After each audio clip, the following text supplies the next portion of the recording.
গোলাতে পারবেন না, কারো প্রাইভেসিতে আপনি ইন্টারফেয়ার করবেন না, কারো প্রাইভেট স্পেসে আপনি ইন্টারফেয়ার করবেন না। এটা খুব বাজে একটা স্বভাব, এটা ইসলাম হারাম করে দিয়েছে।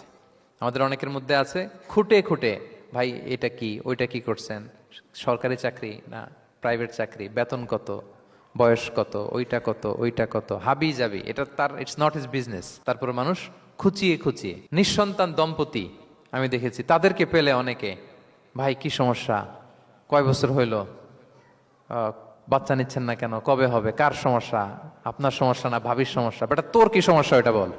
একজন নিঃসন্তান দম্পতি তারা কি স্ট্রাগলের মধ্য দিয়ে যায় আপনি জানেন? এটা তার জন্য পরীক্ষা। ওই পরীক্ষার মধ্যে আপনি খুঁচিয়ে খুঁচিয়ে, মানে সে kind of he is a gynaecologist, treatment দিচ্ছে, ভাই কি হয়েছে এইটা ওইটা, তাদেরকে বিব্রত করে একটা পরিস্থিতিতে ফেলা, এম্বারাসিং একটা সিচুয়েশনে ফেলা, এটা হারাম। এই ম্যানারগুলো ইসলাম আমাদেরকে ধরে ধরে শেখায় যে এটা তোমার বিজনেস না, তুমি খুঁচিয়ে খুঁচিয়ে মানুষের ব্যক্তিগত